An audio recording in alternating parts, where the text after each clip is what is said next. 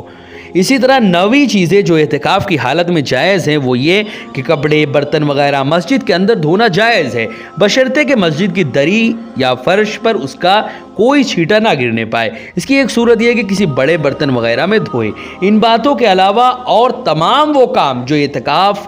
کے لیے مفسد اور ممنوع نہیں، فی نفسی بھی جائز ہے، اور ان کے کرنے سے مسجد کی بھی کسی طرح سے بے حرمتی نہیں ہوتی۔ سب کے سب کام معتکف کے لیے جائز ہے، بیجا باتوں سے بچے کہ حضور رسول اکرم صلی اللہ علیہ وسلم نے ارشاد فرمایا، آخری زمانے میں کچھ لوگ ایسے ہوں گے کہ مسجد میں دنیا کی باتیں کریں گے، اللہ رب العزت کو ان لوگوں کی کوئی کام نہیں، ان لوگوں کی کوئی حاجت نہیں۔ حضرات محترم، اب معتکف کو چند کام کرنے کی اجازت احادیث مبارکہ کی روشنی میں آپ سماعت کریں کہ حضور صلی اللہ علیہ وسلم نے چند کاموں کی اجازت ایک معتکف کو کیسے دی۔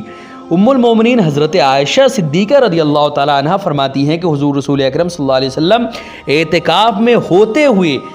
جب آپ اعتکاف میں ہوتے تو مسجد ہی میں سے اپنا سر مبارک میرے حجرے کی طرف نکال دیتے اور میں آپ صلی اللہ علیہ وسلم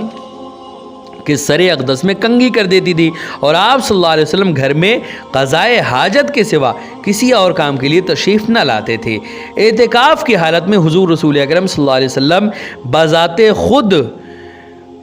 خود حضور صلی اللہ علیہ وسلم مسجد ہی میں آپ تشریف فرما ہوتے اور حضرت عائشہ صدیقہ رضی اللہ تعالی عنہ سے کنگھی کروا لیتے تھے، اور ابو داؤد کی روایت میں ہے کہ اس طرح سر اقدس بھی دھلوا لیتے تھے۔ ایک اور روایت میں ہے کہ سر اقدس دھلواتے وقت آپ صلی اللہ علیہ وسلم کے اور حضرت عائشہ کے درمیان صرف دروازے کی چوکھٹ حائل ہوتی تھی، مطلب یہ کہ معتکف کو اندر رہتے ہوئے مسجد سے جسم کا کوئی حصہ یعنی ہاتھ، سر وغیرہ نکالنا چاہے تو یہ اجازت ہے اس کی۔ ام المومنین حضرت سیدتنا عائشہ صدیقہ فرماتی ہیں کہ شہنشاہ مدینہ حضور رسول اکرم صلی اللہ علیہ وسلم اعتکاف کی حالت میں کسی مریض کے پاس سے آپ اگر گزرتے تو بغیر ٹھہرے اور راستے سے ہٹے بغیر گزرتے ہوئے